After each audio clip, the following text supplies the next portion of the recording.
I first joined ROTC at the University of Florida when I entered, or some people would say matriculated, in 1938. The first 2 years of ROTC were mandatory at that time. All able-bodied young men had to take that 2 years of ROTC everywhere, as far as I know. Then there were 2 years of advanced ROTC, junior and senior year, which were voluntary, and I volunteered, and so I was then graduated from the University of Florida in 1942. Well, I didn't graduate from the university, but I finished ROTC. I'll explain that in a minute. And so I was commissioned second lieutenant in the United States Army in June of 1942. I'll explain. December the 7th, 1941, we were all, my class, were all juniors in ROTC. Well, we knew where we were going to go as soon as we finished our 4th year.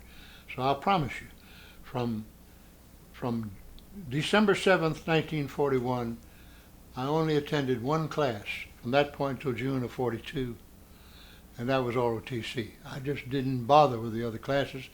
Only took one exam. That was ROTC. So consequently, when I came back later under the GI Bill, I had some things to do to finally get a degree. But that's another story.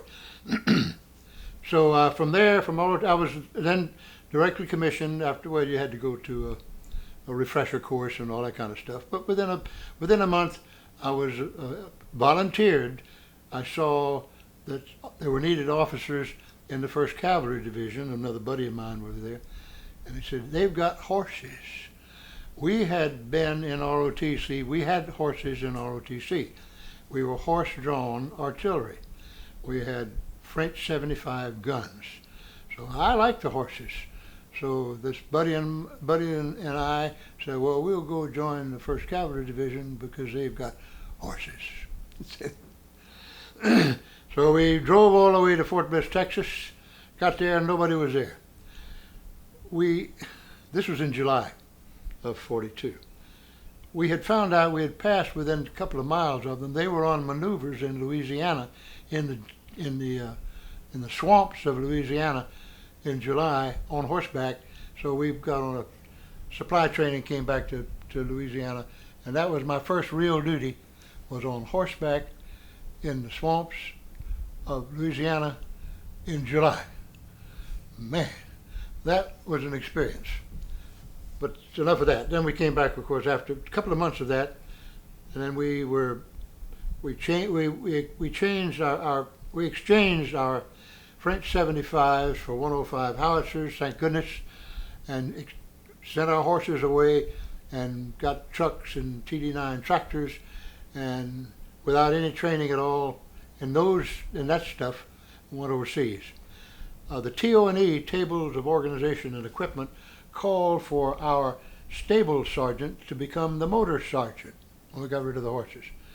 Our stable sergeant was an old regular Army guy. He couldn't read and he couldn't drive, so he became our motor sergeant. Well, they cadred him out with the horses, and our saddler, the guy in charge of the leather goods, he could read and he could drive, so he became our motor sergeant. Well, that just gives you an idea about how we went overseas. But we trained on the 105 howitzers, and it was long about that time that I think I mentioned to you before we started that Harry Truman saved my life twice. He saved my life once there, but that's another story. So we went overseas, staged in Australia. This was the 1st Cavalry Division. Did I say that? I guess I did. And we became a part of General MacArthur's Corps. I don't know whether that a Corps or whatever you had at that time. We were his point division. We led the way, all the way. We went from Australia, where we staged, out of Brisbane, out in the woods, to New Guinea, and sort of re-staged again, got set to go into combat. Had a little bit of scrapping in New Guinea, not much, a little firefighting. Then we went to the Admiralty Islands, beautiful place, and we really got into it there. We had quite a bit of combat in the Admiralty Islands, and then from the Admiralty Islands we went to Luzon and landed on Leyte. I was in the 6th wave of the first troops to go ashore when MacArthur returned to the Philippines. He wasn't there, of course. We preceded him in. But when MacArthur came ashore, you remember the famous picture of him wading ashore? I was on the beach. I saw that. Didn't have a camera. Boy, there were plenty of cameras there, though, when he came ashore. And I saw him. That was on at Tacloban and on Leyte, Tacloban Beach on Leyte. So then we battled in Leyte. We were there a couple of 3 months. I don't remember exactly how long. We were there for a long, fighting all the time. The Japanese, when we first moved in, outnumbered us by several 100,000 or more, but they didn't know that, thank goodness. So we were able to win the Battle of Leyte, and then we moved on to Luzon. And we landed at up on the northern end of Luzon, Lingayen Gulf, I think is the name. And my battery then, I was a field artillery battery commander at then, had 4 105 howitzers and about 200 men, and there were 3 firing batteries in the battalion, and 1 service battery and 1 headquarters battery. And my battery was assigned in direct support of what they call the Flying Squadron. It was a reinforced squadron of the 8th Cavalry, I think, that was just tore down right in the middle of Luzon Island. I mean, lickety split, fast as we could go. Took us out there maybe a couple of days, and just broke into Manila. Just tore through the streets of Manila. Fought our way through the streets of Manila. They had a tank up front. I was in the back with artillery. That's where I liked it, behind back there. I had a forward observer up front, and the tank tore the gates down, broke down the gates of Santo Thomas University, and we moved in. They say we liberated them. We didn't. We moved in with them. They were poor, starved. Most of them were civilians. There were a few military personnel there. And this was in February of 1945. We had just received our packages from home. My wife was a Christmas package. My wife was a real good cook, and she had sent me a big package of chocolate chip cookies. Man. Well, here were these prisoners who'd been in prison, I don't know, for years. Little children, starved. They had no idea. They'd never tasted candy or anything sweet. So we foolishly said, "Here, take our stuff." I gave all my, and those kids got sick. Oh man, they were bad. So then we moved in with them, and we set up our guns and fired out of the compound of Santo Thomas University in support of our ground troops who were in the process of cleaning out Manila. And then after that, we moved on out of the university, and we crossed the Pasig River. All this was fighting going on. It's not. I say it like it's, like it's a tour, but it's not. We had to fight our way where we went. Crossed the Pasig River and back up into the hill mountains on the other side, and had quite a bit of fighting to do there. And then they had, at that time, had a system called rotation, where you had a point system, and if you got so many points, you could go home. Well, that applied to the enlisted men, not the officers.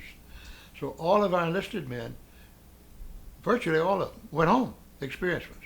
And we had a brand new batch, NCOs and all. They were good men, but they'd never heard of shot fired in anger.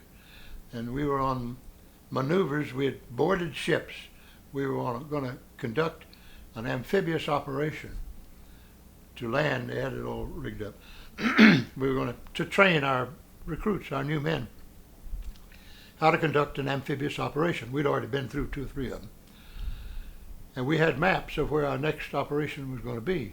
It was the mainland of Japan. That's what we were training for. And we had maps. Are you familiar with contour lines on a map?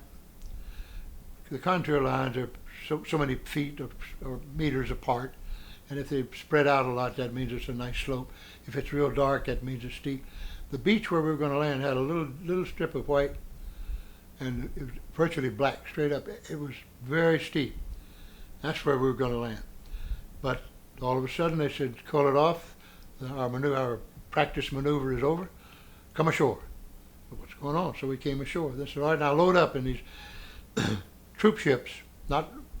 We didn't carry our guns. We didn't have our howitzers. All we had was our sidearms. And then all of a sudden we said, this war might be over. I don't know what's going on here.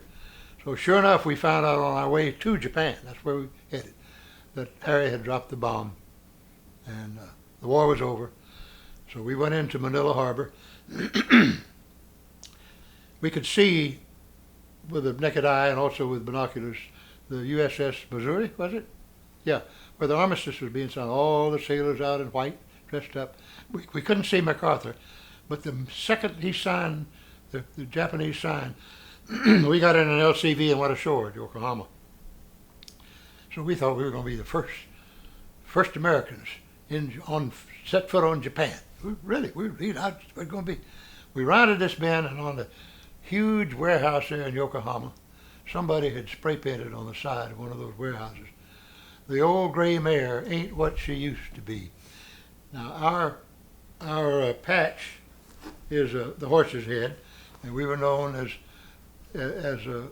MacArthur's first point division, and everywhere we went, as soon as we left and cleaned out the area, MacArthur would put up a big billboard: First Cavalry Division, first in Tokyo, first team, first in Tokyo.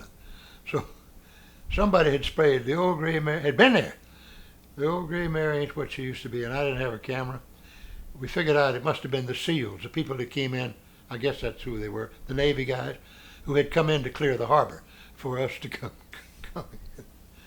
So I was in the Army of Occupation for 2-3 months, and then we came home. I came home in time to watch the Gators play the University of Georgia in November of 1945. I was in the 1st Cavalry Division, as you know, 61st Field Artillery Battalion. Virtually every officer of my vintage, anywhere near my age, was a Texas A&M ROTC graduate. In 1939, when nobody else, I don't think University of Florida even had a team, well, 1940, whenever, it didn't have much, but Texas A&M was a full military school. They were the national champions. And boy, did they let me know. I was the only guy from Florida and within 100 miles of that place. They rode me mercilessly because in 1942, in the fall, I had left in June, the Georgia Bulldogs beat Florida 75-0. So those guys, they gave me a fit the whole time. But that's all right. So I came back in time to see them in November see the Georgia game in November of 45, and they beat us 34-0, I think was the score. But I've lived with them, and I love them, and they'll be all right. I think I told you that Truman saved my life twice. Yes. When we had just exchanged our French 75 guns, well, the French 75, I think our maximum range was maybe 2,500, 3,000 yards, maybe. And with 105s, the range was up around 12,000 yards, a lot more. With those 75 guns, you could put a round in a Stetson hat out, anywhere out there. Excellent little gun, but they weren't good enough, weren't powerful enough. So they gave us, in the exchange those for a 105 smooth bore howitzer. That's just like a smooth bore. Anyway, when the shell came out, we'd been trying to fire them. You couldn't tell what it was going to do. It'd wobble and go, very inaccurate. So Harry Truman was either chairman of, but was on the Senate. He was a senator at that time, Armed Forces Committee. So he paid a visit around. He came to Fort Bliss where we were. I didn't see him, but of course the big shots did. And they said, Harry, come watch this gun they've given us to go overseas with. Now, he had been an old World War I artilleryman, so he knew what was going on. So they demonstrated that wobbly shot gun. That was, said, we're going to kill our own people with that thing. Harry took one look, and I think it was a week, or maybe no more than 2 weeks later, we had the board, the spiral board, the board, wait a minute, rifle board, thank you. The rifle board 105s, and that's what we went overseas with, and they're still using that gun. So I figure Harry saved my life that time too. That's basically the run of the mill with it. Some of my most interesting stories would be when we were on horses. But I don't know how much time you got. Oh, one story I got to tell. My hat. This is a Stetson hat. Can you see it? Which is, I had this in 1942 as part of a uniform. I think you're going to get a picture of me on horseback in that part of the uniform. And one day, every Sunday morning, our commanding officer, who was a colonel, he was a major at that time, Knox Yarborough, he was a West Pointer and an equestrian, and a good one. I mean, he knew his horses. Had us out on Sunday morning, hangover and all, at the parade grounds, jumping with our horses. I had 2 horses. I had a neat little horse named Brown Daisy, if you're going to show the picture in which it's me on Brown Daisy. But I had a big old jar-headed horse named July, who was a good jumper. So July and I'd go and we'd take these jumps, and I was up there, I was steep. So we do that every Sunday. But one Sunday morning, July had an idea. He knew I was asleep up there. So he decided, we came to a great big old barrel jump. July decided he didn't want to take that jump, so he refused, stopped suddenly. I took the jump all by myself, landed on my head, and broke this, can you see, it's crap. Broke the cap, I save that as a souvenir. My brother, when we were talking, we were on a TV show, we were talking about the same thing. He said, "Oh, that's what happened to you." We had some interesting times. I thoroughly enjoyed. I liked the service. Oh, I had a son who was born in March of 1943, my first child, named Bill. He was 3 months old when I went overseas, and he was 3 years old when I came home. And what was my point about the child being? Well, I know one thing he did. First thing, when I kissed his mama, when I first got back, he came up to me and started kicking me. He said, "Quit kissing my mama." I said, "Well, I'm glad to have somebody taking care of me."